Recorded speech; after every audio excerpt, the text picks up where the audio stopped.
আসসালামু আলাইকুম, শুভ সন্ধ্যা সবাইকে। কেমন আছেন সবাই? আশা করি আল্লাহর রহমতে সবাই ভালোই আছেন। আলহামদুলিল্লাহ, আমিও ভালো আছি।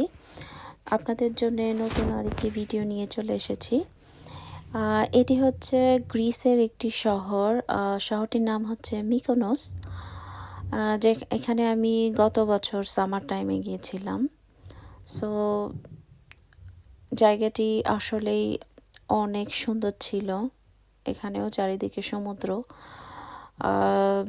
সাইপ্রাসের মতোই অনেকটা, কারণ সাইপ্রাসের কাছাকাছি গ্রিস, এজন্যে এটাও ওরকমই সাগর পাড়ে। সো চারিদিকটা আসলে অনেক সুন্দর ছিল, কিন্তু অনেক অনেক গরম ছিল ওখানে। সো আর এটি হচ্ছে যখন আমাদের মানে প্লেনটা আকাশে উঠছিল, তখন উপর থেকে সমুদ্রের ভিডিওটা করা। সো উপর থেকে সমুদ্রটা দেখতে আসলেই অসাধারণ লাগে। আমার কাছে তো অনেক ভালো লাগে, জানি না কার কাছে কেমন লাগে। আসলেই অনেক সুন্দর। উপর থেকে যদি সমুদ্রটা দেখা যায়, অন্যরকম সুন্দর।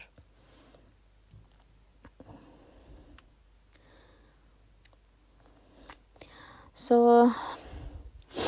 বাংলাদেশে এখন অনেক গরম। সবাই সবার স্বাস্থ্যের দিকে খেয়াল রাখবেন, আর বেশি বেশি করে স্যালাইনের পানি খাবেন, আর অতিরিক্ত ঠান্ডা খাবেন না, কারণ গরমের ভিতরে আবার ঠান্ডাটাও লেগে যায়। অতিরিক্ত গরমে মানুষের ঠান্ডাটা বেশি লাগে, সেজন্যে খেয়াল রাখবেন যাতে ঠান্ডা গরমটা না লাগে।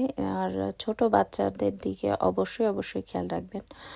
ছোট বাচ্চাদের যদি ঠান্ডা কাশি লাগে, সেটা আসলেই খুবই খারাপ। আর একবার যদি বাচ্চাদের কাশি ঠান্ডা লাগে, তাহলে সেটা সারতে অনেক দিন সময় লেগে যায়। এটা আসলেই অনেক কষ্টকর। আর বাচ্চাদের ঠান্ডা লাগলে রাতে ওরা ঠিকমতো ঘুমাতে পারে না, ঠিকমতো খেতে পারে না। সো এই জন্য সবাই একটু বাচ্চাদের দিকে বেশি খেয়াল রাখবেন, এবং বয়স্কদের দিকেও বেশি বেশি সবাই খেয়াল রাখবেন। যাদের বাসায় বয়স্ক মা বাবা আছেন, তো সবার দিকে সবাই একটু বেশি বেশি খেয়াল রাখবেন।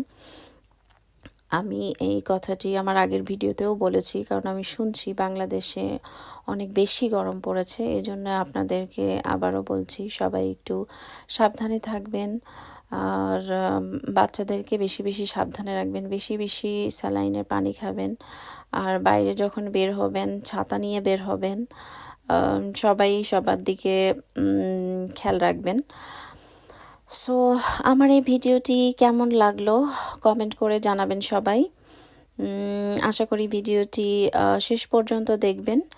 সবাইকে অনেক অনেক ধন্যবাদ জানিয়ে শেষ করছি। সবাই ভালো থাকবেন, সুস্থ থাকবেন।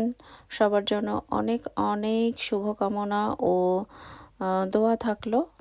আল্লাহ হাফিজ সবাইকে।